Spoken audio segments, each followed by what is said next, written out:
Spoiler alert: this is for people who have watched all 8 episodes of Season 1 of The Deuce. It has been far from conventional, but The Deuce finished its remarkable first season this week with something approaching a conventional ending. The writing on this drama, ostensibly about the trade around Times Square in 1970s New York, but inevitably about so much more, has been so impeccable that it resists simplicity at almost every turn. But to break it down simply, it pressed the lesson that it had hinted at all along, that there will always be consequences. The fragile relationships of the world it portrays are built on an imbalance of power that can be lethal, and it is always ready to crumble as its gossamer layers are scorched away. It combines pimp and prostitute, prostitute and John, pimp, straight guy and mob boss, police officer and journalist, and many, many other iterations of power play, and takes delight in revealing that they are all combustible, if their delicate formulas fall even a tiny bit out of W. It has been some time since a drama has been so insistently involving as this. Given that it is the creation of David Simon and George Pelecanos, it is tempting to state that we haven't seen its like since The Wire, although it gave me the same kind of satisfaction as, say, Mad Men provided. It is a immersive and wholly convincing viewing experience in which I had complete trust in the vision of its creators, although not as good as The Deuce. I had a similar feeling about Mindhunter, that secure sense that you are in a safe pair of hands.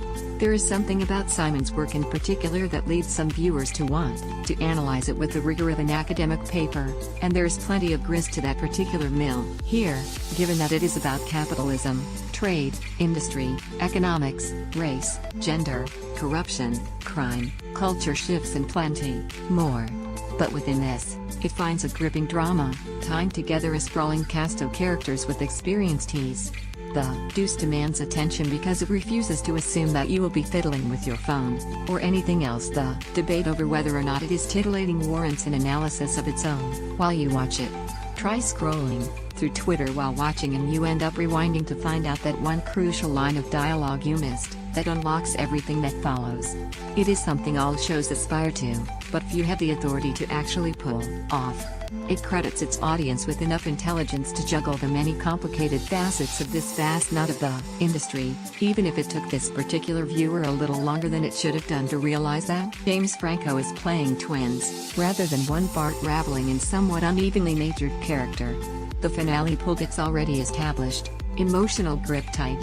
When it put A Tale of Two Cities in Darlene's hands and made Abby into her unwelcome white savior, I knew that I cared deeply about these characters, and at 8 episodes, this time spent in their world felt far too short.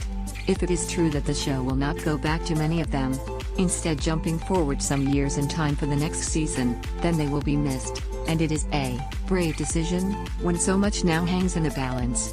The old-fashioned pimps are witnessing a changing of the guard. The reality of being in bed with the mob is becoming clear to Vinny, who perhaps decided not to wrestle with the idea that the basement of his bar might be used for something other than storing whiskey. Certainly this underworld was never sanitized, but Ruby's death was a stark reminder of its hate and violence. The rise of Eileen, or Candy, and the fall of Ruby, or Thunder Thighs, were two sides of the coin, and rooting for Eileen's success, and taking satisfaction in her triumph, are we witnessing the emancipation of one worker, the rise of a new kind of pimp, or something else entirely?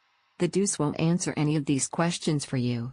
Simon has said he has little interest in morality. Once you allow the moral question to dominate the narrative, then I think you end up with a stunted argument, and there's only so much that can be said, he told The Observer, although surely part of the pleasure of it is trying to work out where you would stand in the sludge of 40